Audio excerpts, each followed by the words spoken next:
저는 아울렛이 뭔지를 몰랐어요. 아울렛이 뭔지를 몰랐는데 내가 이제 강원도 평창 이제 강의 들어왔다 나갔다 하는 동안 뭐 여주 쪽에 엄청나게 큰 아울렛이 있더라고요. 그러고 가다가 야, 저 양복 강의할 때 양복 없으면 양복 한번 사러 가자. 양복 딱 들어갔는데 웃돌이 하나를 골랐는데 200만 원 하나에.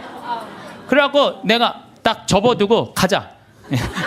그래갖고 문정동 아울렛에 가갖고 50만 원을 가지고 이게 그거 거기서 산 거예요. 양복 두 벌. 양복 두 벌. 내가 평화방송에서 찍는 게 거기서 산 거예요. 양복 두 벌에 바지 4개.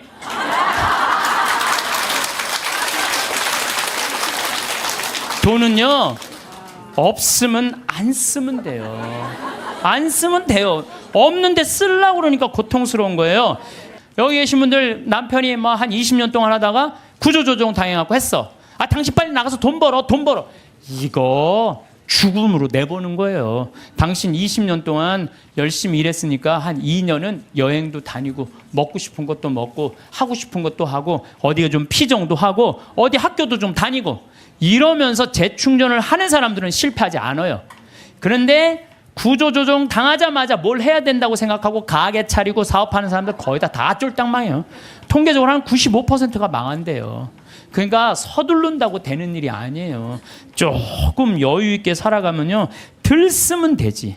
뭘 그렇게 많이 쓰려고 그래요. 집에서 14장 3절에 보면 인색한 자에게 재물이 무슨 소용이 있으며 수전노가 돈을 가지고 무엇하랴. 여러분들 인색한 사람한테 돈이 있으면 뭐예요? 수전노한테 돈이 있으면 안 쓰면 그 돈은 죽은 돈이에요. 안 쓰면 죽은 돈이에요. 돈은 나눠서 가질 게 없는 식구들이 훨씬 서로 아끼고 사랑할 수 있어요. 돈보다는 형제 간의 우애를 더 중요시해서 이렇게 키우는 집안은 하느님 꽉 붙잡고 사는 집안이에요. 돈은요, 남한테 빌리러 다니지만 않을 만큼만 있으면 돼요. 또 넉넉하게 있다 하더라도 자식들이나 부모 형제들끼리 돈 하면서 사는 게 아니고 하느님 나라 영광 위해서 또 하느님을 위해서 쓰면 돼요. 돈 없으면 안 쓰면 돼. 안 쓰면. 집에서 18장 33절에 내 지갑 속에 아무것도 없으면서 꾼 돈으로 잔치를 벌이다 거지가 되지 마라. 그것은 사실 자신의 생명을 거스르는 행동이다. 그러니까 여러분들, 돈이라는 건요, 우리가 너무 나쁘다고 생각할 필요도 없고 너무 좋다고 생각할 필요도 없어요. 내가 돈의 노예가 안 되고 돈을 내가 부리는 주인이 돼야 돼요. 그래서 여기 계신 분들, 아유, 신부님 그래도 돈벼락 한번 맞아 죽고 내가 돈벼락은 한번 맞아보고 죽고 싶은 분들, 이런 분들 있을 거예요. 그런데 우리나라 돈벼락 맞은 재벌들을 내가 조사를 전부 다 해봤어요. 돈벼락 맞은 재벌가들 조사를 해보니까 그 유산 상속으로 법정 싸움 안 하는 재벌이 없어. 다 법정 싸움. 다. 여러분들이 아는데 다 하고 있어. 다. 근데 유일하게 안 하는 데가 LG만 안 한대. LG만. 나는 LG 사원이 아니에요. 그런데 LG 사원이 아닌데 그 보도에 보니까 부모님이 아주 가장 중요한 건 형제 우애다. 그래갖고 서로 그 구씨 집안들이 아주 잘하는 가장 대표적인 예라고 그러더라고요. 예. 여러분들 자식을요, 아무리 돈이 많아도요, 우애를 안 가르치고 돈만 먼저 가르치잖아요. 다 원수돼요. 그 무슨 소용이 있어요? 아무리 돈이 많으면 뭐해요? 사실 우리가 신부님 돈벼락 한번 맞아 봤으면 죽어도 여한이 없다고 그런 분들 있죠? 근데 사실 돈이 행복으로 연결된대요. 돈이 있으면 행복하대요. 돈이 있으면 행복하지 않겠어요? 근데 어떤 사람한테 돈이 있으면 행복하냐면은 평생 주식이나 복권으로 얻게 된 일확천금이 아니고 안정적으로 늘어난 사람들에게 돈이 행복을 준다는 거예요. 잘 버는 것도 중요하지만 쓸 줄 모르면 진정한 부자가 아니에요. 여러분들 자녀들한테 뭐라고 그래요? 돈이란 몰라도 되고 크면 자연히 알게 되는 것이라든지 돈 일찍 아는 건 아이답지도 순수하지도 못한 것이라고 말하는 거 잘못된 거예요. 돈의 가치를 정확하게 알려줘야 돼요. 돈은 소중한 거다. 돈은 우리 인생 살아가는데 꼭 필요한 거다. 그런데 어떻게 벌어야 된다? 정직하게 벌어야 된다. 이걸 가르쳐줘야지 황금보기를 돌같이 알아라 뭐 이런 얘기만 해야 되니까 나중에 그냥 이상하게 돈을 버는 거예요. 예. 우리는 자식들한테 사람은 돈이 있어야 무시당하지 않아. 돈을 벌어야 해. 돈 없으면 무시당하고 돈 있으면 감옥에도 안 가. 이런 돈에 대한 부정적인 생각을 가르치면 안 된다는 거예요. 너희들 하느님이 돈 많이 벌게 해주는 거 축복받은 거야. 근데 이 축복받은 돈으로 어떻게 써야 돼? 가난한 이웃을 도와줘야 돼. 그래야지 애들이 돈에 대해서 긍정적으로 가지요. 돈은 뭐 나쁜 거고 이 조그만 게 머리에 피도 안 마른 게 벌써부터 돈부터 알아가지고 아니에요. 유대인들은요 어렸을 때부터 경제관념을 가르친다는 거예요. 그러니까 걔네들이 1년에 미국에서 사는 아이들이 이스라엘에 30억 달러씩 이 이스라엘 본국에 돈 주잖아요. 나라를 위해서 쓰는 거 아니에요. 나라를. 우리는 뭐 버진 아일랜드에 떼어먹고 있는데 미국 애들은요 유대인들은 무서워요. 1년에 30억 달러 국가에 갖다 줘요. 그러니까 그 이스라엘이 저기 모슬렘 유곡 속에서 살아남는 거예요. 여기 계신 분들 정말로 돈벼락 한번 맞아보고 싶죠. 실제로 로또에 당첨된 분들 통계를 보면은 로또 당첨되고 나면은 행복할 것 같으냐? 완전히 행복이 찾아오느냐? 아니래요. 일단 로또에 당첨되면은 일이 술술 풀릴 것 같지만 갑자기 돈이 20억이 생기면요 주위에서 가만히 안 놔둔대. 사촌에 8촌 알지도 못하는 사람이 친척이라고 와갖고 돈 꿔달라 그러고 이 사람이 사업 제안하고 저 사람이 사업 제안하고 그리고 여기에 홀깃하고 저기에 홀깃해하고 다 날리고 결국은 부부끼리도 헤어지고요 애인끼리도 그냥 등 돌리고요 돈이요 사람과 사람을 이어주는 게 아니라 사람과 사람을 끊어주는 게 돈이에요. 영국에 28억 당첨된 사람이 있었어요.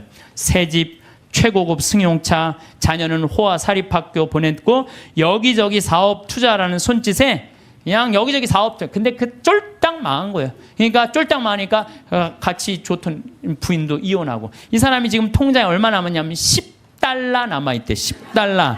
우리 돈으로 11,050원 정도 남아요. 11,000 한 500원 정도.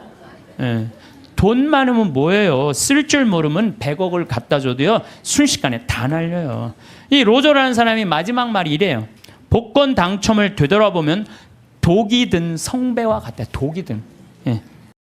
그러니까 돈이 정직하게 버는 사람들은요 함부로 안 써요. 얼마나 소중하게 버는 건데 이걸 함부로 써요.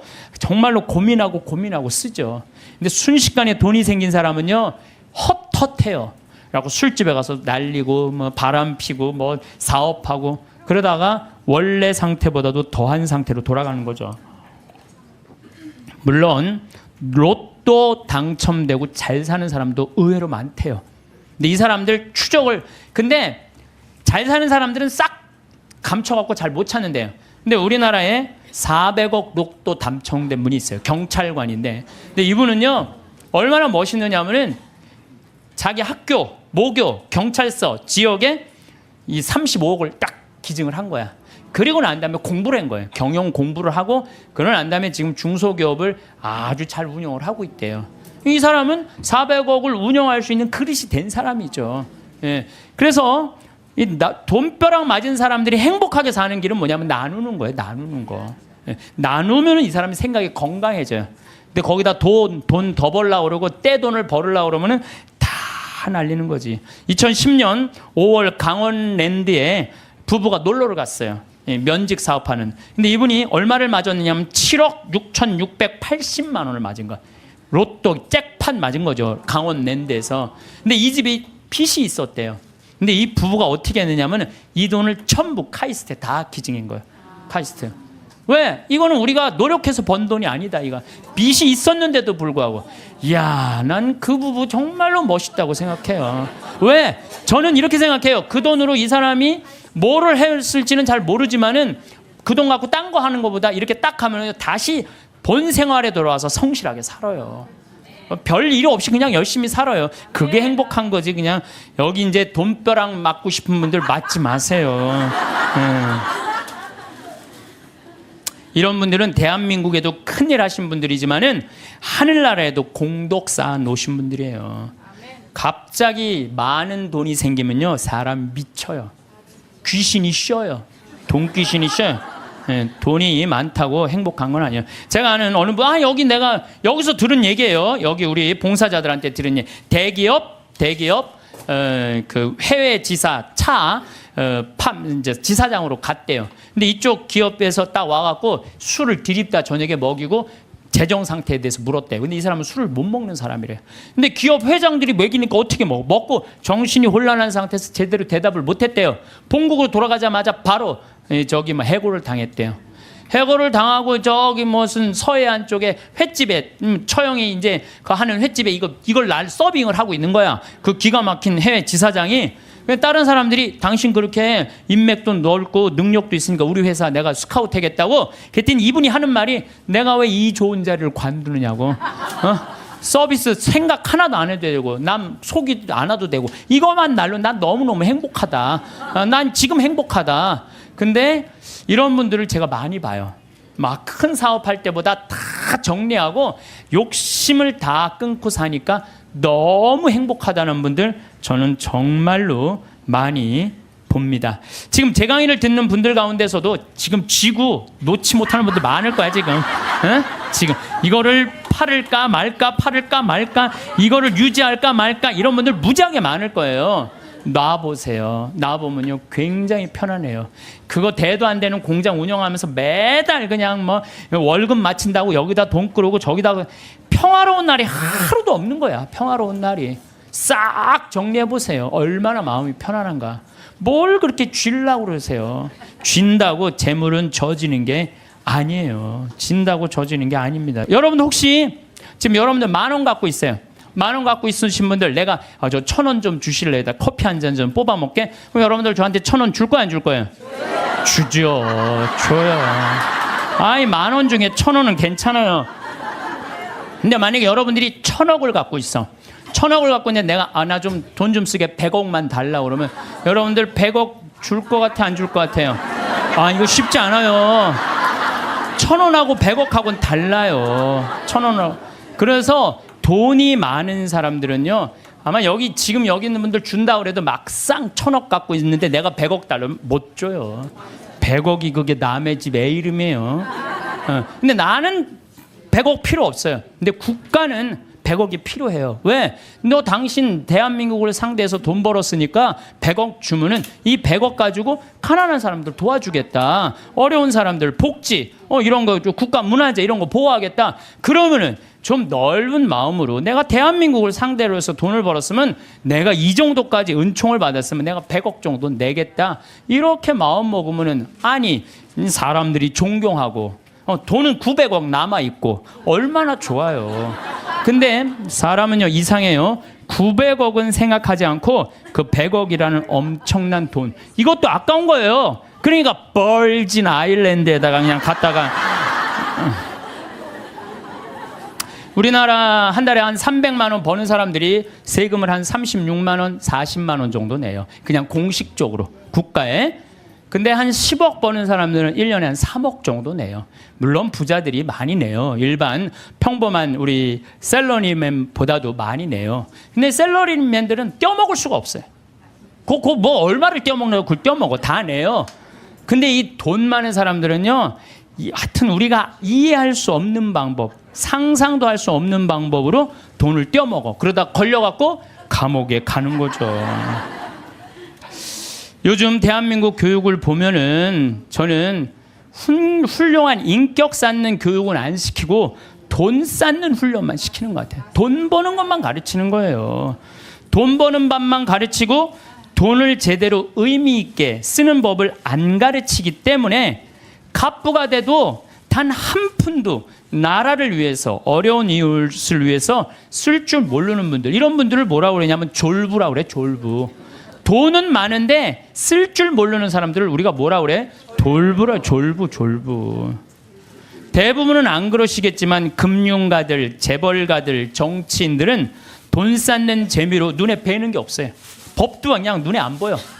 그래갖고 정의라고는 찾아볼 길이 없고 정의로운 사회라는 인식 자체를 하지 않는 것 같아요.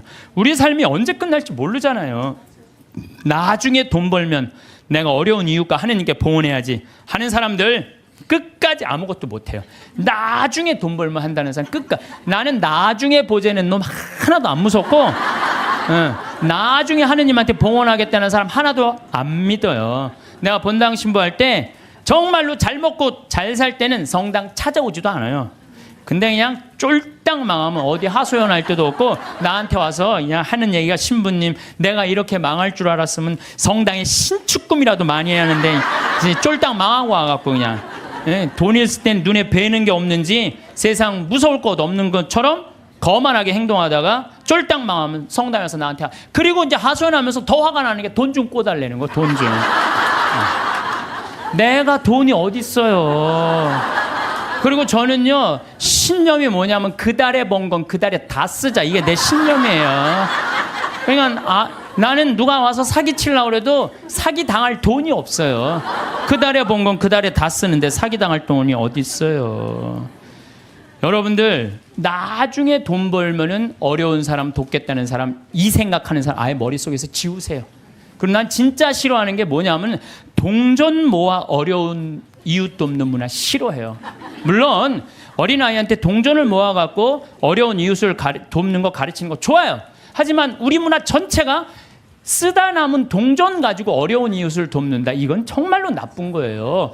내가 재산 중에 정말로 일부분을 소중한 일부분을 떼어서 어려운 이웃을 도와준다고 할 때 그건 의미가 있는 거예요. 여러분 2006년에요. 미국은요 기부금이 얼마가 나왔느냐 하면 3,000억 달러가 나왔어요. 2006년에. 근데 우리나라 2006년 총 수출액이 얼마인 줄 알아요? 3,255억 달러예요. 우리나라 전체 수출액하고 미국 사람들 기부액하고 똑같아요. 미국 사람들은요 저금 통장 모아갖고 이 동전 가지고 3,000억 달러 절대 못 모아요. 모으면요 빌 게이츠, 워런 베핏 이런 사람들은요 300억 달러, 600억 달러 탁탁 기증하는 거예요. 그러니까 자기 재산 다 기증하는 거예요. 그리고 자기 자식들한테는 1,000만 달러 정도 남겨두는 거예요. 우리 지금 대한민국 사회의 재벌가들이 뭐 1조 원 넘는 사람들이 28명이나 된대요. 그런 사람들이 1조 딱 내봐요. 정말로 이게 나라가 달라져. 질이 달라져, 질이. 근데 그냥 그 1조 그것 그중에 1, 2천억 그냥 내기 싫어갖고 그냥 벌진 아일랜드에다가 대고 그냥 아유. 저는 돈만 모아놓았다가 한 푼도 못 쓰고 죽는 사람들 많이 봤어요. 뼈 빠지게 돈 모았다가 하루아침에 사기당해서 나는 죽는 사람은 덜 억울해. 살아있는데 사기당해갖고 그냥 한 푼도 못 쓰고 쫄딱 망하는 사람들 그런 사람들 보면요 정말로 저도 가슴이 아파요. 그분들 땅을 치고 통곡합니다. 먹고 싶은 거 안 먹고 보고 싶은 거 안 보고 다니고 싶은데 안 다니는데 그 돈을 어떻게 모은 돈인데 이 돈을 사기치느냐고. 때는 이미 늦어요. 때는 이미 늦어요. 여러분들 사기 당하기 전에 쓰세요. 예. 지금 이 시대는 하느님을 꽉 붙잡고 살아야 되는데 돈을 꽉 붙잡고 사는 사람들이 너무 많아요. 돈만 있으면 행복이 올 것 같은데 사실은 그렇지 않습니다. 돈이 오히려 불행으로 가는 지름길인 경우가 많아요. 돈 때문에 감옥에 가는 거지 돈 떼어먹느냐고 감옥에 가는 거지 가난한 사람들이 감옥에 가요. 하늘나라 여건 있는 분들 가슴에 이 여건 있는 분들 죽음을 맞이할 때도 씩 웃으면서 죽을 수 있는데 돈이 1조 원 있는 분들은 죽을 때 씩 웃고 못 죽어요. 1조 원을 쓰지도 못하고 내가 고스란히 남겨놓고 죽는데 웃고 지금 죽을 판이에요. 지금 내가 지금 더 살아갖고 저 1조 원 지금 누리고 살아야 되는데. 그래서 저는 죽음이라는 건 꼭 필요해요. 왜? 죽음은 만인 앞에 평등한 거예요. 돈 없는 사람이나 돈 1조 원 있는 사람 죽음 앞에는요 아무리 1조를 들이대고 나 한 10년만 더 살게 해달라고 해도 죽을 땐 죽는 거예요. 죽을 땐. 그러니까 죽음이요 우리가 여러분들 죽는 게 억울할 것 같지만 가난한 사람들한테는 억울하지 않아요. 평등을 실현하는 좋은 기회예요. 평등을 실현하는 기회. 정말로 행복하게 죽을 수 있는 분들은 살아있는 동안 모아둔 돈 어려운 이웃 다 나눠주고 본인 먹고 싶은 거 먹고 가보고 싶은데 가보고 여행도 좀 다니고 100살 때 신바람 나게 살다가 죽을 때 통장에 500만 원만 남겨놓고 그냥 죽는 게 제일 행복한 사람이에요. 만약에 여러분들 모은 재산 써보지도 못하고 그대로 놔두고 죽잖아요. 그러면은요, 자식들이 네가 더 갔느냐 내가 더 갔느냐 서로 싸우면서 원수돼서 안 만나는 경우 많습니다. 제가 장례식장에 뭐 초상이 나왔고 방문을 해서 가잖아요. 그러면은요, 아니 본당 신부가 왔는데도요 상주들이 안 나와요. 그래서 내가 물어봐요. 왜 상주 어디 갔느냐? 저 뒤에서 지금 부주공 갖고 싸우고 있다고. 정말 답답한 일이죠. 답답한 일이에요. 우리 큰형님한테 들은 얘기인데, 제가 잘 아는 분이, 큰형님이 잘 아는 분이 평소에 아주 가난하고 검소했대요. 그래서 자식들이 부모한테 돈이 많이 있는지 몰랐대요. 근데 아버지가 돌아가셨는데 통장에 10억이 있더래요. 그 아버지가 가난하고 검소하고 통장에 10억 들어있는지 몰랐을 때는 형제들 우애가 좋았대요. 근데 10억이 딱 통장에 들어오니까 큰아들이 딱 쥐고 안 나눠주더래. 나눠준다 말만 하고 계속 안 나눠준 거야. 그러면서 이게 법정 싸움이 간 거예요. 그래갖고 다 원수가 돼갖고 서로. 그래갖고 이제 이 부동산 업자가 그 집을 정리하러 가봤는데, 그 아버지, 돌아가신 아버지 집을 정리하러 갔는데 에어컨도 떼어가고 텔레비전도 떼어가고 냉장고도 다 갖고 갔대요. 근데 안 갖고 간 게 아버지 영정사진하고 가족 사전만 정말로 먼지에 뒹굴더래요. 아무 의미가 없는 거예요. 그래서 여러분들 재산 남겨놓고 돌아가시는 거요, 결코 똑똑한 일이 아니에요. 여러분들 재물이라는 거는요, 잘 쓰면 복이지만 잘못 쓰면 독이 되는 거예요. 우리들이 하늘나라로 여행을 떠나려면 뭐가 있어야 된다고 그랬죠? 여건이 있어야 된다고 그랬어요. 하느님을 꽉 붙잡고 살 때 우리는 여권 발급받을 수 있습니다. 하느님을 내가 꽉 붙잡고 있고 내 삶 전체가 하느님께 봉헌된 분은, 지난번에 우리 최재용 신부님 어머니처럼 93살에 돌아가실 때 아들 손을 잡고 어떻게 돌아가실 수 있다고 씩 웃으면서 돌아가실 수 있어요. 그래서 그 죽음이 아니고 새로운 삶으로 옮아가는 여정일 뿐이에요. 우리 인간은 참 죽음을 많이 두려워하는데 죽음은 결코 무서운 게 아니에요. 새로운 삶으로의 변화죠. 지금은 미국이 자유여행이 많이 되잖아요. 근데 옛날에는 미국에 여행 가려고 그래도 까다로웠어요, 안 까다로웠어요? 까다로웠어요. 미국에 가려고 그러면은 옛날에 미국 비자 발급 받으려면은요, 통장에 잔고가 얼마 있느냐, 너 갔다가 돌아올 수 있는데 보증인이 있느냐, 이런 거 다 물어봤어요. 또 막상 요즘은 미국에 이렇게, 제가 로망 칼라를 차고 이제 미국 강의하러 갈 때 거기 여권 심사하는 데서 꼬치꼬치 물어요. 왜 왔느냐고. 그래서 강의하러 왔다. 도라는 갈 거냐? 나 한국에 갈 거다. 며칠 머물 거냐? 뭐 10일 머무를 거다. 정말로 까다롭게 물어보더라고요. 여러분들 만약에 하늘나라에 막 들어가려고 그럴 때 이 베드로 성인이 물어볼 거예요. 너 성당은 열심히 다녔느냐? 또 가난한 이웃은 잘 돌보았느냐? 회개는 많이 했느냐? 하늘나라 열쇠 쥐고 있는 분이 다행히 베드로라 정말로 다행이에요. 이 베드로 성인이 좀 허술해요. 베드로 성인이 만약에 바오로 사도가 열쇠를 갖고 있었으면요, 저를 포함해서 여기 있는 분들, 들어갈 수 있는 분들 거의 없어요. 바오로 사도는 신약성서 27권 중에 13권을 쓴 사람이에요. 얼마나 똑똑한 사람인지 몰라요. 그 똑똑한 사람들이 여러분들한테 따지면 여러분들 뭐 말 대꾸 제대로 할 수 있을 것 같아요? 못해요. 그냥 얼버무리다가 그냥 이거 자격 없네 그리고 그냥 딴 데로 보낼 거예요. 그나마 우리 베드로 사도, 참 베드로 사도는요 재밌어요. 베드로 사도는 거의 성서 글을 쓰지 않았어요. 써도 신약 성서에 2권, 베드로 전서 후서. 근데 얼마나 웃기냐면은 베드로 전서 5장, 후서 3장. 아주 간단하게 썼어요. 아주 간단하게. 뭐 베드로 성인이 쓴 건지 아니면 제자들이 쓴 건지 몰라도 그것도 베드로 전서를 읽어보면 너무 재밌어요. 어떻게 재밌느냐면은 예수님이 베드로 사도한테 너는 반석이다. 내가 내 위에 내 교회를 세우겠다 그랬죠. 그래서 이 베드로 성인은요, 돌에 대한 게 굉장히 관심이 많았던 것 같아. 그래서 이 베드로 사도 예수님 표현하는 걸 보면은 사람들에게는 버림을 받았지만 하느님께 선택된 값진 돌 얘기만 해요. 베드로 전설을 보면은 내가 시온에 돌을 놓는다. 선택된 값진 모퉁이 돌이다. 이 돌을 믿는 이는 부끄러운 일을 당하지 않을 것이다. 집 짓는 이들이 내버린 돌이 그 돌이 모퉁이의 머릿돌이 되었네. 돌 얘기만 해. 돌 얘기만. 베드로 사도는.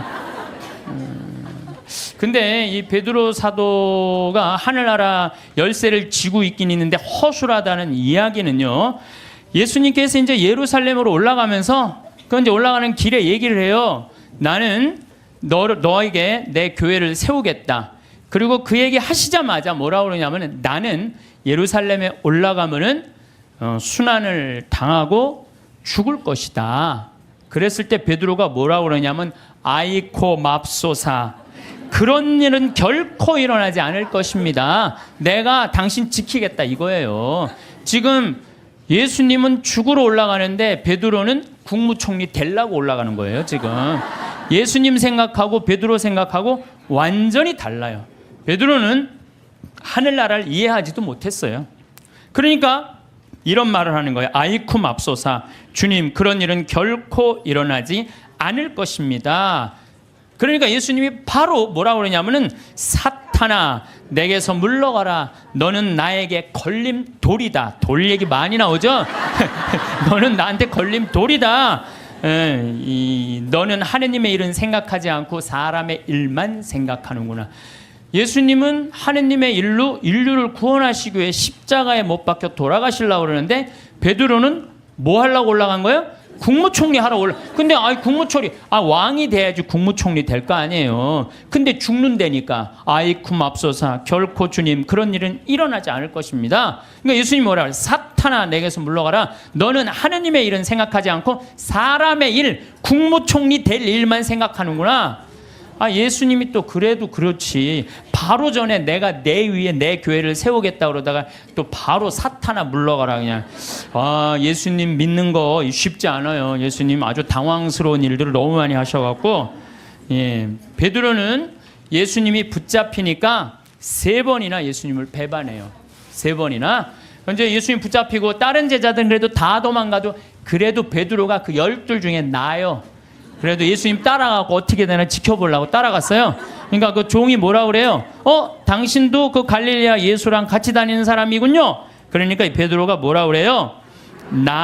이 여자가 무슨 말을 하는지, 이 여자가 지금 무슨 말을 하는지 모르겠네 이래요. 근데 당신 정말 그 사람하고 있었는데 그랬더니 나는 그 사람을 알지 못하오 그래요. 참, 이 베드로가 할 일이에요?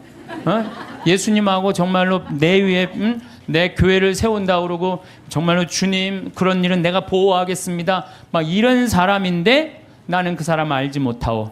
그러니까 3번째로 확실히 당신 그 사람 예수 그리스도와 예수와 같이 다니던 사람 맞는데, 그러니까 베드로는 이렇게 얘기해요. 내가 내 말이 거짓말이라면 1000벌이라도 받겠다고 맹세하면서 나는 그 사람을 모르고 그래요. 아주 배신을 해도 확실히 해요. 확실히. 얼버무리고 한 게 아니라 확실히 배신을 해요. 예수님 배반 3번 했죠. 따라가는 이유도 몰랐죠. 그리고 베드로는요 냉담 생활도 해요. 어떻게 냉담 생활을 하냐면 예수님 십자가 못 박혀 돌아가셨어요. 돌아가시니까 베드로가 뭐라고 그러냐면 나는 물고기 잡으러 간다 그래요. 물고기 잡으러 간다는 얘기는 뭐야? 내가 예수님 따라다니기 전 생활로 돌아간다는 거예요. 이게 냉담이지 뭐예요? 냉담. 지금 수제자라는 사람이 그래갖고 가서 물고기 잡아요. 그때 예수님이 나타나잖아요. 많이 잡았느냐. 그러니까 그 기간 동안 냉담한 거 냉담. 그러니까 짧게 냉담까지 한 사람이 냉담까지. 그런 사람이 하늘나라 여권 심사한다고 이렇게 서 있는 거예요. 자, 여러분들 가갖고 따질만해 안 따질만해요? 따질만해요. 당신은 냉담한 적 없냐? 당신은 배반한 적 없냐? 당신 예수님 딴 생각으로 따라다닌 적 없냐? 대충 따지면 베드로가 눈 깔고 그래 나도 그런 적이 있었지 들어가. 그래서 나는 예수님께서 베드로한테 하늘나라 열쇠 준 것에 대해서는 굉장히 희망적이에요. 왜? 그 실수투성인 그 베드로한테 열쇠를 줬다는 것은 우리들도 실수투성이에요. 저나 여러분이나 인생 살다 보면 흠없는 사람들이 있어요? 흠투성이에요. 그런데 그 기가 막힌 배반까지 한 베드로, 냉담 생활까지 한 베드로를 하늘나라에 열쇠를 주고 그 위에 교회를 세운 하느님은 얼마나 마음이 넓으시겠어요. 그렇지 않겠어요? 네. 그러니까 여러분들이 정말로 회개하고 믿기만 한다면 하느님이 여러분들한테 하늘나라 아주 활짝 문 열어놓고 기다리고 계실 거예요. 그래서 이 사도들이 예수님 따라다니다가 배신도 하고 자기네들끼리 누가 높냐 싸우기도 하고 뭐 어쨌든 속을 많이 썩였지만 마지막은 어떻게 죽었어요? 은총지휘 속에 죽었다는 얘기예요. 은총지휘 속에 하느님을 증거하다가 마지막에 죽었다는 거예요. 그래서 여러분들도 죽을 때 가장 잘 죽는 게 중요해요. 죽을 때 죄악 속에서 죽으면요, 그건 회개의 기회가 없는 거예요. 항상 기도할 때 내가 죽을 때 잘 죽을 수 있도록 주님 저를 도와주십시오라고 여러분 항상 기도해야 돼. 그래갖고 항상 죽음을 잘 맞이할 수 있도록. 그래서 늘 주님을 증거하고 주님 속에서 살아갈 때, 돌아가실 때 씩 웃으면서 죽을 수 있다는 얘기죠. 우리가 미국 여행 갈 때 옛날에, 지금은 안 그렇지만 은행 통장에 잔고가 얼마나 있느냐, 뭐 3천만 원, 5천만 원 있느냐에 따라서 여권 비자 발급 받는 게 쉬웠어요. 우리도 하늘나라 갈 때 하느님이 물어볼 거예요. 너 하늘나라 은행 통장에 잔고가 얼마나 있느냐. 여러분들 하늘나라 통장에 잔고가 얼마나 있어요, 여러분들? 아, 내가 이거 하늘나라에 저금하는 거야 라고 저금해둔 돈들, 내가 이거 하늘나라에 저금하는 거야 라는 마음으로 저금한 것들. 그 가끔 그런 거 있잖아요. 내가 어딜 도와줄 때 이게 좀 힘든 돈이야. 내가 1,000만 원, 2,000만 원을 도와야 돼. 그래야 내가 이거 하늘나라에 저금하는 거야. 탁 도와주는 액수가 여러분들 얼마나 돼요? 잔고에 하나도 없는 분들도 있을 수 있어요. 날 위해서 쓰다 보니까 하늘나라에는 하나도 안 쌓아놓을 수가 있어요. 마태복음 25장 보면은 이 마지막 날 최후의 심판 때 한쪽 오른쪽 양들은 오른쪽으로, 염소는 왼쪽으로 갈라요. 그리고 예수님이 이렇게 말해요. 너희들은 내가 굶주렸을 때 먹을 것을 주었고, 목말랐을 때 마실 것을 주었고, 나그네 되었을 때 따뜻하게 맞아 주었고, 헐벗었을 때 입을 것을 주었고, 병들었을 때 돌보아 주었고, 감옥에 갇혔을 때 찾아 주었다. 그러니까 오른쪽에 있는 양들이 그래. 언제 내가 그랬어요? 내 이웃 하나한테 해준 것이 곧 나에게 해준 것이다. 기가 막힌 말이죠. 우리 동학사상 1800년에 마지막에 그 동학사상 할 때 인내천사상이라고 그랬죠. 사람 안에는 하늘이 있다. 우리 안에는 전부 다 하늘이 들어있다.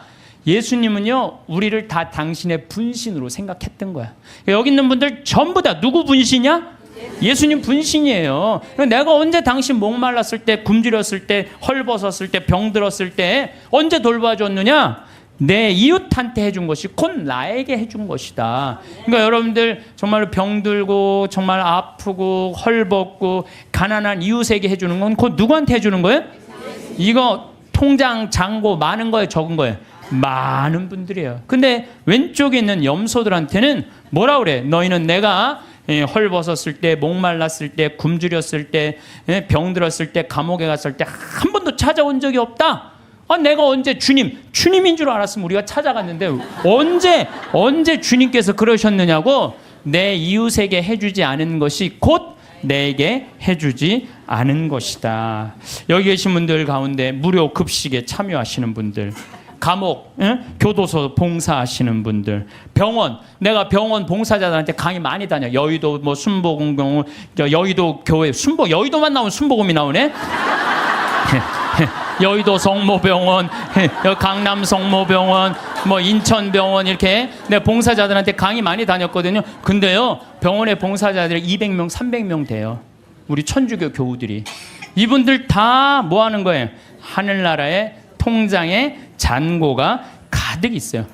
내가 강원도 사람이잖아요. 원주에 사시는 김영문이라는 분은 원주 근처 한 38개 복지시설에 이제까지 짜장면을 몇 개를 만들어줬냐면 7만 2천 그릇을 만들어줬대.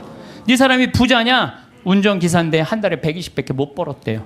근데 그 월급의 일부를 나눠서 짜장면을 자기 쉬는 날, 그래갖고 막 짜장면을 만들기 위해서 막 살림살이를 하니까 부인이 저게 딴 살림 차렸나 그럴 정도로 오해할 정도로. 그러니까 친구가, 정육 좀 하는 친구는 뭐라 그래요? 야, 내가 너 그렇게 짜장면 어려운 사람들 고아원 양로원에 가서 봉사하는데 내가 고긴 내가 대주마. 심지어 문막에 있는 시각장애우들은 우리가 밀가루 봉헌하겠다.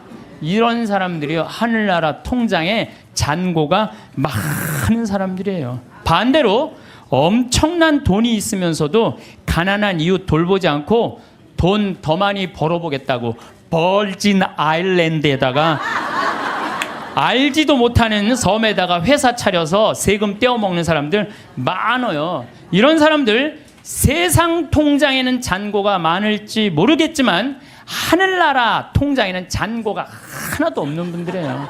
세상 통장에 돈 많은 거 그것 아무 소용없어요. 세금 얘기 나왔으니까 대한민국 사람들이요, 한국 사람 상대로 해서 돈 벌었으면 한국에다 돈 내놔야지. 왜 돈을 빼돌려요? 여러분들 20년 전에 그리스라는 나라는 우리나라보다 훨씬 잘 살았어요. 근데 지금 그리스 쫄딱 망했어요. 내가 가보면요, 그리스 사람들이 노숙자들 엄청나게 많아요. 예. 왜 쫄딱 망했어요? 그렇게 잘 사는 나라가 부자들이요, 세금 다 해외로 빼돌린 바람에 그 나라 망한 거예요. 나라가 없으면은요, 돈이 아무리 많아도 소용없어요. 나라가 없으면, 국민들이 돈이 없는데 그 사람 돈 벌 수 있겠어요? 나라가 잘 살아야지 부자들도 잘 사는 거예요. 세금을 내야지. 왜 떼먹어요? 왜 떼먹어? 나는 요즘 뭐 버진 아일랜드 여기다가 조세 피난처 만들어 놓고 세금 떼어먹는 사람들 이렇게 보면은 왜 루카복음 12장 16절부터 21절까지가 생각나는지 몰라. 이게 무슨 얘기 나오냐면 부자가 소출이 너무 많았어. 그랬더니 고민해요. 이 많은 소출을 어떻게 할까? 그래. 내가 창고를 헐고 더 큰 창고를 줘서 내가 거기다 소출을 다 넣고 영혼에게 말하리라. 영혼아, 걱정하지 마라. 너 먹을 거 많으니까 몇 년 동안 푹 쉬어라. 그랬더니 하느님이 와서 뭐라 그래? 아니다. 네가 좀 하늘나라에서 푹 쉬어야 되겠다. 네가 오늘 죽는 날이다. 너한테는 넉넉하면서도 하느님 나라를 위해서 가난한 너는 오늘 죽는 날이다. 여러분들, 돈이 아무리 많으면 뭐예요? 오늘 죽으면요, 아무 소용이 없어요. 나는 창고를 져서 거기다가 쏟아넣는 그 이 부자나 버진 아일랜드에다가 그 몇백억 대고 갖다 놓고 영혼아 걱정하지 말아라. 내가 버진 아일랜드에다 내가 돈 넣어놨으니까 너 오래 살아라. 오래 살기 쉽지 않아요. 세금을 내야지 왜 세금을 안 내요? 하다못해 예수님도 세금 냈어요. 마태복음 17장 24절을 보면요, 가파르나움, 갈릴레아 호수의 바로 위에 가파르나움 성전이 있어요. 그러니까 베드로한테 사람들이 물어봐요. 가파르나움 성전 사람들이 니네들 왜 성전세를 안 내냐? 근데 성서를 보면 베드로는 역시 똑같아요. 일단 낸다고 우겨요. 낸다 우리. 성서를 보면 굉장히 웃겨요. 낸다 우리. 그리고 이제 예수님한테 가서 물어봐요. 예수님 성전세 내려는데 어떻게 하면 좋으냐고. 그랬더니 예수님이 너 가서 물고기 잡으면은 물고기 입에 한 스타테르가 있을 것이다. 그거 내라. 스타테르는요, 그리스로 은하 한 입인데 그거는 돈이 얼마냐면 우리 이 대한민국 지금 기초 아주 최저 하루 근로비의 4배.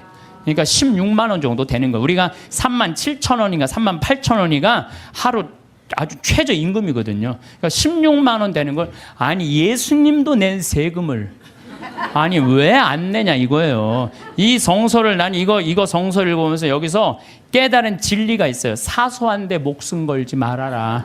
예수님도 지금 가장 큰 일은 뭐야? 하늘나라를 위해서 이 예루살렘에 올라가고 십자가 못 박혀 돌아가셔야 돼. 근데 그 세금 안 낸다고 우기면은요, 아예 유대인 취급도 못 받아요. 그거 16만 원 뭐 많이 돈 드느냐? 그리고 그냥 스타테르 낸 거예요. 사소한데 목숨 걸지 말라는 거예요. 요즘 부자들 보면은요, 자기 재산이 1조 원이나 되는데 그 한 1000억, 2000억 내는 게 뭐가 아까워? 1000억, 2000억 내도 얼마가 남아요? 8000억이 남아요. 8000억.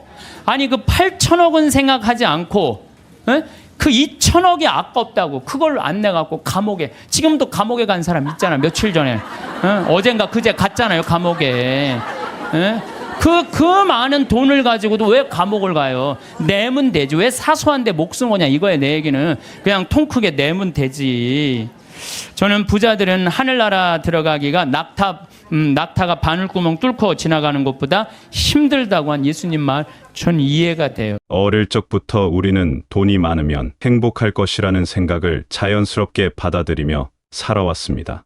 부모님께서는 열심히 공부해서 좋은 직장에 들어가 돈을 많이 벌어야 한다고 말씀하셨고, 우리 역시 그 말씀을 따라 평생을 달려왔지요.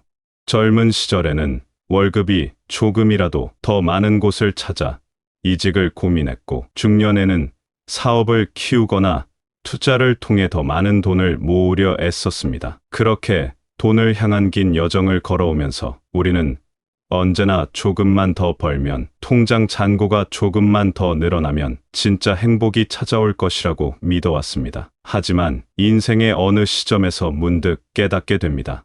젊은 시절 꿈꾸던 만큼 돈을 벌었는데도 그때 상상했던 그 환상적인 행복은 어디에도 보이지 않는다는 것을 말입니다. 오히려 돈이 늘어날수록 새로운 걱정거리들이 하나둘 생겨나기 시작합니다.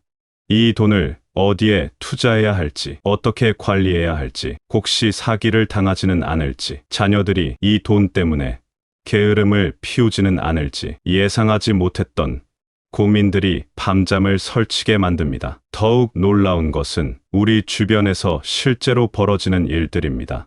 평생 검소하게 살며 돈을 모아온 이웃이 갑자기 큰 돈을 손에 쥐게 되면서 가족들과 다투기 시작하고, 복권에 당첨되어 벼락부자가 된 사람이 몇 년 후 더욱 깊은 절망에 빠지는 모습을 목격하게 됩니다. 텔레비전 뉴스에서도 종종 이런 이야기들을 접하게 되지요. 갑작스럽게 많은 돈을 얻게 된 사람들이 오히려 전보다 더 불행해졌다는 안타까운 소식들 말입니다. 이런 현실을 보면서 우리는 혼란스러워집니다. 분명히 돈이 없어서 고생했던 시절도 있었는데, 그렇다고 돈이 많아진다고 해서 반드시 행복해지는 것도 아니라니, 도대체 무엇이 진실일까요? 사실 이 질문 자체가 우리가 오랫동안 품고 있던 잘못된 믿음을 보여줍니다. 돈과 행복 사이에는 우리가 생각하는 것만큼 단순하고 직선적인 관계가 성립하지 않는다는 것입니다. 생각해보면 정말 행복했던 순간들을 떠올려 보세요. 첫 월급을 받던 날의 설렘, 가족들과 함께 소박한 식탁에서 나눈 따뜻한 대화, 친구와 함께 걸었던 동네 골목길에서의 웃음소리, 손자의 첫걸음을 지켜보던 그 감동의 순간들, 이런 기억들 속에서 돈은 그리 중요한 역할을 하지 않았습니다. 오히려 마음의 여유와 소중한 사람들과의 관계, 그리고 작은 것에도 감사할 줄 아는 마음이 진정한 행복의 바탕이 되었지요. 반대로 돈 때문에 괴로웠던 순간들도 있었을 것입니다. 더 많이 벌기 위해 가족과의 시간을 포기했던 날들, 돈 문제로 형제자매와 다퉈 쓰라린 기억들, 투자 실패로 잠 못 이루던 밤들, 이런 경험들을 통해 우리는 서서히 깨닫게 됩니다. 돈은 우리 삶에 꼭 필요한 도구이지만 그것이 삶의 목적이 되어서는 안 된다는 것을 말입니다. 특히 인생을 오래 살아오신 분들은 이런 깨달음을 더욱 선명하게 느끼실 것입니다.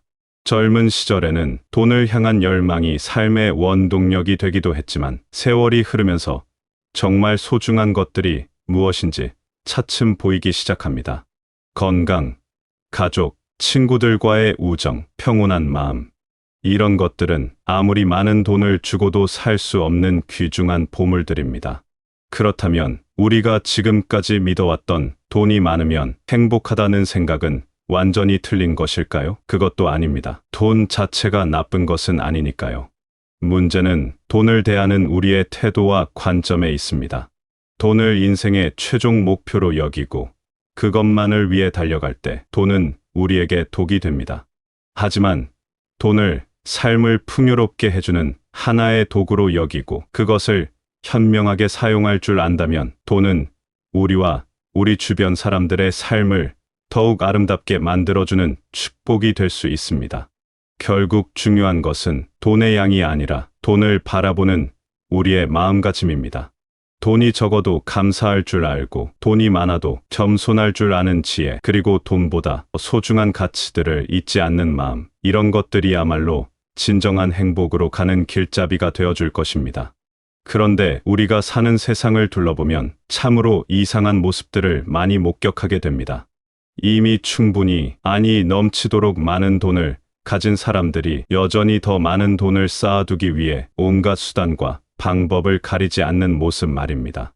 세금을 내야 할 때가 되면 온갖 꼼수를 부려서 한 푼이라도 덜 내려고 하고 사회에 환원해야 할 몫까지도 아까워하며 자신의 금고에만 차곡차곡 쌓아둡니다. 이런 모습을 보고 있으면 안타까운 마음이 듭니다. 이미 몇 대가 먹고 살아도 남을 만큼 가졌으면서도 여전히 만족하지 못하고 더 많은 것을 움켜쥐려 하는 모습이 과연 행복해 보이는지 의문이 들기 때문입니다. 이런 사람들을 가까이서 지켜보면 더욱 놀라운 사실을 발견하게 됩니다. 겉으로는 화려해 보이지만 실제로는 늘 불안하고 초조해하며 살고 있다는 것입니다. 밤에 잠을 제대로 못 자고 늘 누군가가 자신의 재산을 노리고 있다고 의심하며 가족들조차 믿지 못하는 모습을 보입니다. 돈을 지키기 위해 사람들과의 관계는 점점 차갑게 식어가고 진정으로 자신을 사랑해주는 사람이 누구인지조차 분간할 수 없게 됩니다. 이런 삶이 과연 우리가 꿈꾸던 행복한 모습일까요? 더욱 안타까운 것은 갑작스럽게 큰 돈을 얻게 된 사람들의 이야기입니다. 복권에 당첨되거나 예상하지 못한 유산을 물려받은 사람들의 소식을 들어보면 처음에는 모두가 축하하고 부러워합니다. 이제 걱정 없이 살겠구나. 정말 운이 좋다며 말입니다.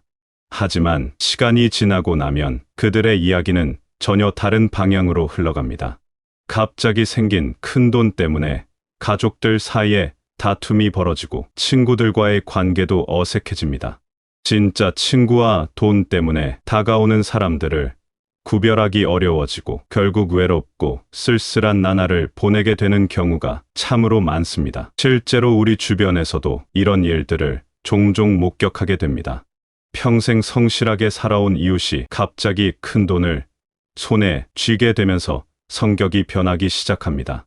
예전에는 인사도 잘하고 정겨웠던 분이 어느 순간부터 사람들을 의심하는 눈빛으로 바라보기 시작하고 작은 일에도 예민하게 반응합니다.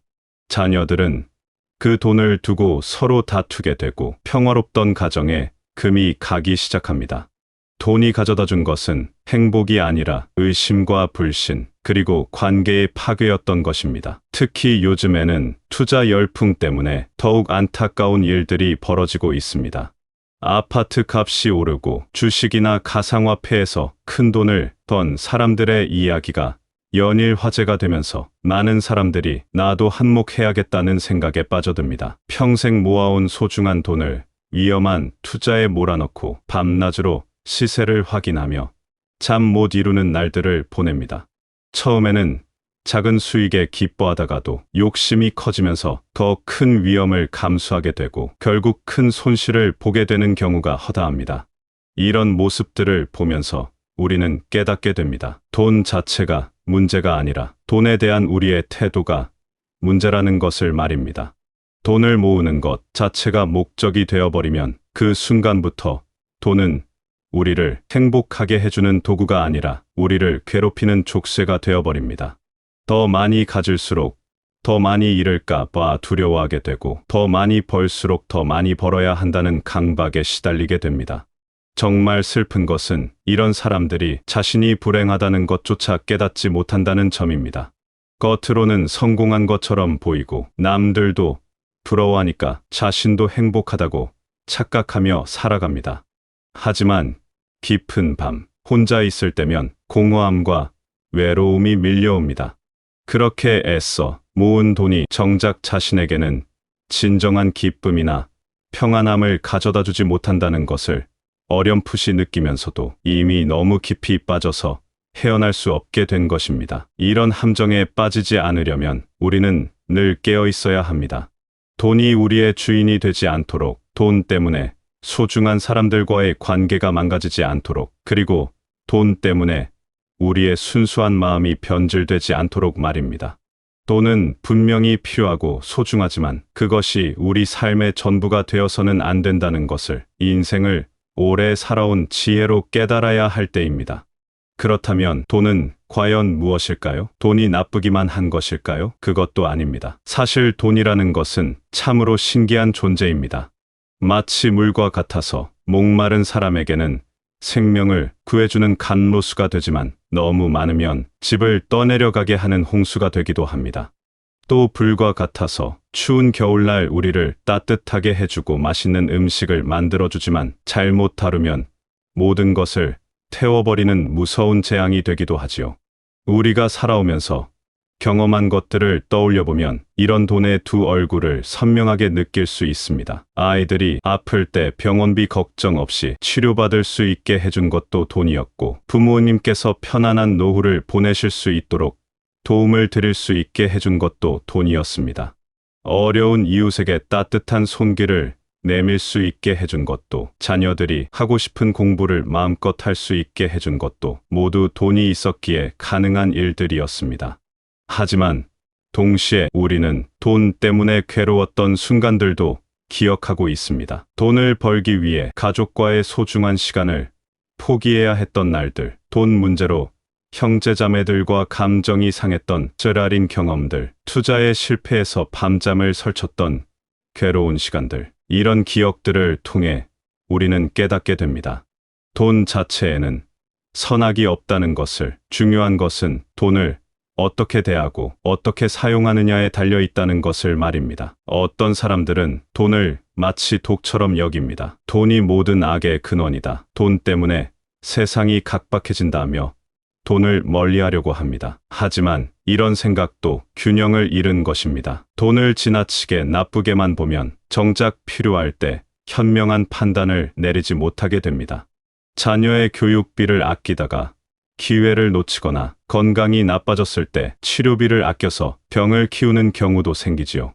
반대로 어떤 사람들은 돈을 만능으로 여깁니다.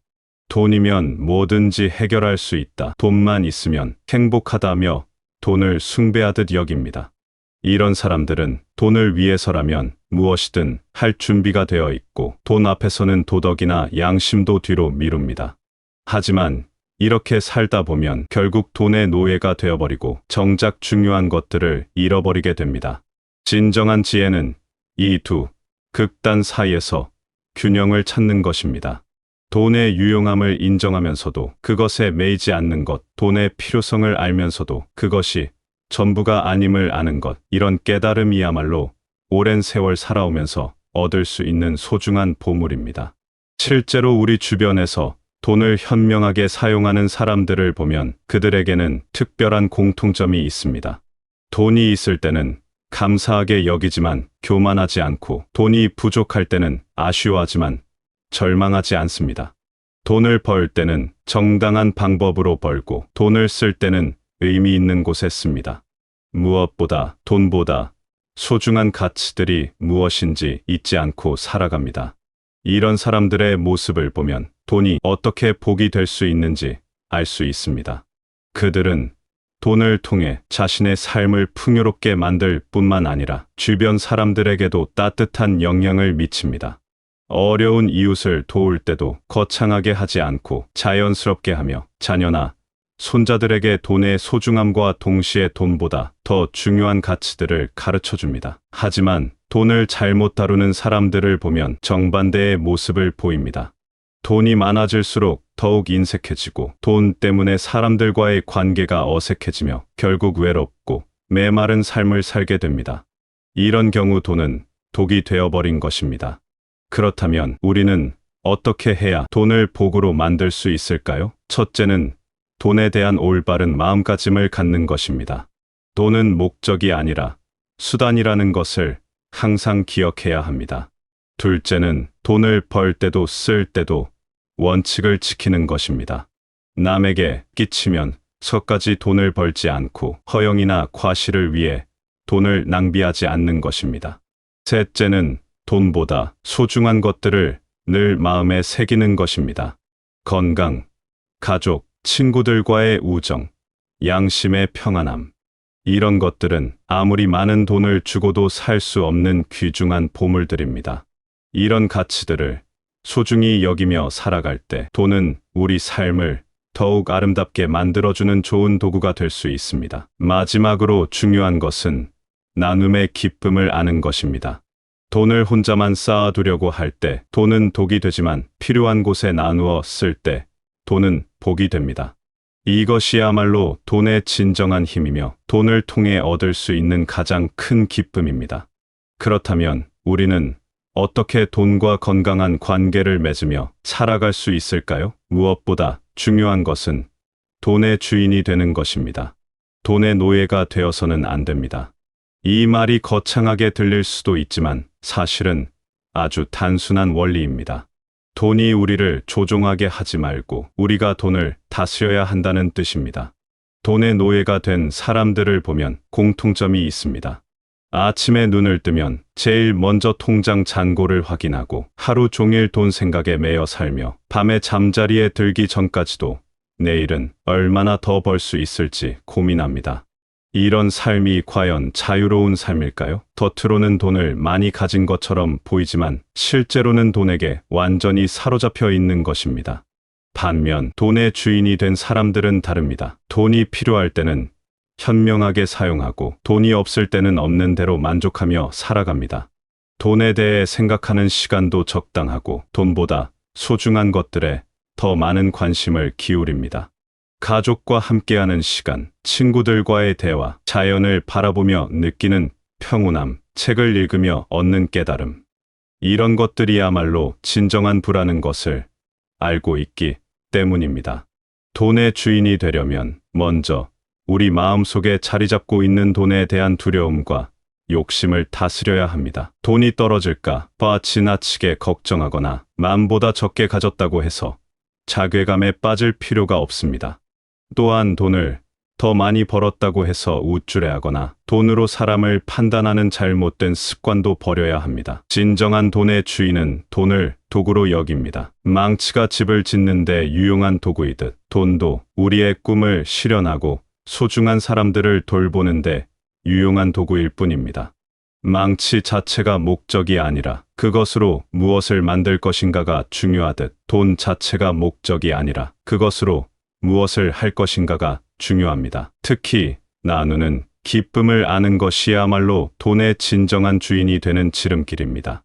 많은 사람들이 착각하는 것이 있습니다. 돈을 나누면 자신의 것이 줄어든다고 생각하는 것입니다. 하지만 실제로는 그렇지 않습니다. 돈을 나눌 때 우리가 얻는 기쁨과 보람, 그리고 마음의 평안함은 돈으로 살 수 없는 귀중한 것입니다. 오히려 돈을 나누면 나눌수록 우리의 마음은 더욱 풍요로워집니다. 어려운 이웃에게 조금이라도 도움을 주었을 때 느끼는 그 따뜻한 마음, 자녀들이나 손자들에게 필요한 것을 해줄 수 있을 때의 뿌듯함, 좋은 일에 기부를 했을 때 느끼는 뜻깊음, 이런 감정들은 돈을 쌓아두기만 해서는 절대 느낄 수 없는 특별한 행복입니다. 이런 경험을 해본 사람이라면 누구나 알 것입니다. 나누는 것이야말로 돈을 가장 값지게 사용하는 방법이라는 것을 말입니다. 물론 무작정 나누기만 하라는 뜻은 아닙니다. 지혜롭게 나누어야 합니다. 진짜 도움이 필요한 곳에 적절한 만큼 올바른 방법으로 나누는 것이 중요합니다.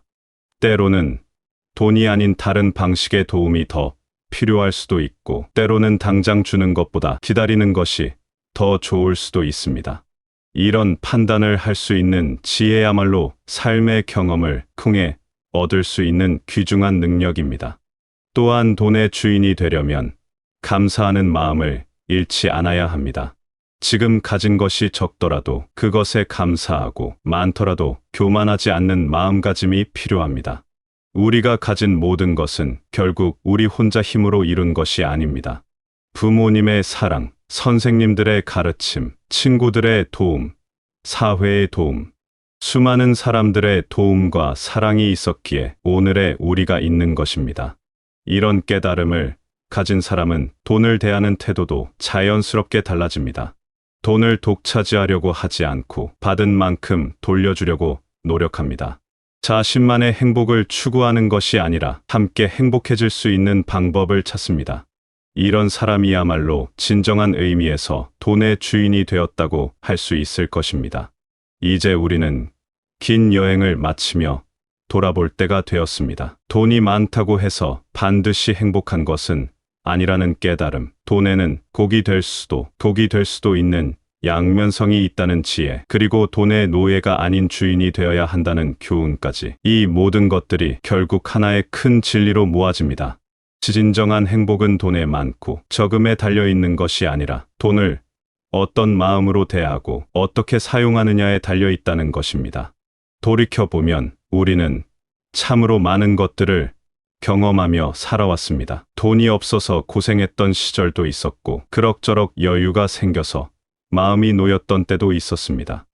때로는 예상치 못한 큰 돈이 생겨서 기뻤던 적도 있었고, 투자나 사업 실패로 속상했던 경험도 있었을 것입니다. 이 모든 경험들이 헛되지 않았습니다. 바로 이런 경험들을 통해 우리는 돈이라는 것의 진짜 모습을 배우게 되었고, 무엇이 정말 소중한 것인지 깨달을 수 있게 되었기 때문입니다. 지금 이 순간 여러분의 통장 잔고가 얼마인지는 중요하지 않습니다. 남들과 비교해서 많은지 적은지도 중요하지 않습니다. 정말 중요한 것은 지금 여러분이 가진 것에 감사할 줄 아는 마음입니다. 적게 가졌다면 적은 대로 만족하며 살아가는 지혜, 많이 가졌다면 그것을 나누며 살아가는 너그러움, 이런 마음가짐이야말로 돈보다 훨씬 귀중한 보물입니다. 혹시 지금까지 돈 때문에 너무 많이 고민하고 스트레스를 받으며 살아오셨다면 이제는 그 무거운 짐을 조금 내려놓으셔도 좋습니다. 돈은 분명히 필요하고 중요하지만 그것이 여러분의 가치를 결정하지는 않습니다. 여러분이 지금까지 살아오면서 쌓아온 경험과 지혜, 사람들에게 베풀었던 사랑과 관심, 어려운 시절을 견뎌낸 인내와 용기, 이런 것들이야말로 어떤 돈으로도 살 수 없는 진짜 재산입니다. 그리고 무엇보다 여러분에게는 아직 시간이 있습니다. 지금까지 돈에 매여 살았다면 이제부터라도 돈의 진정한 주인이 될 수 있고 돈을 현명하게 사용하는 법을 배울 수 있습니다. 늦었다고 생각할 필요도 없습니다. 오히려 지금까지의 경험이 있기에 더욱 현명한 선택을 할 수 있는 것입니다. 가족들과 함께하는 시간을 소중히 여기세요. 자녀들이나 손자들에게 돈의 소중함과 함께 돈보다 더 중요한 가치들을 가르쳐 주세요. 어려운 이웃이 있다면 작은 관심이라도 베풀어 보세요. 그리고 무엇보다 자신을 사랑하고 아껴주세요. 여러분은 그럴 자격이 충분히 있는 소중한 존재입니다. 돈은 결국 우리가 이 세상을 떠날 때 가져갈 수 없는 것입니다.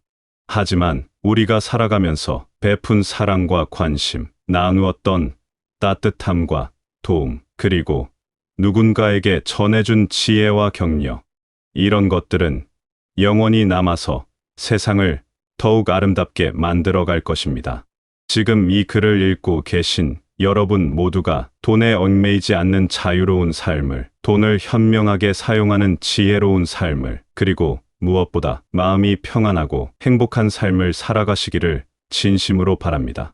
여러분의 남은 인생이 돈으로는 살 수 없는 진짜 기쁨과 보람으로 가득하기를, 그리고 여러분 주변의 모든 사람들도 함께 행복해지기를 간절히 응원합니다. 돈이 전부가 아니라는 것을 아는 여러분이야말로 이미 진정한 부자입니다. 그 소중한 깨달음을 품고 오늘도 따뜻하고 아름다운 하루를 만들어 가시기 바랍니다.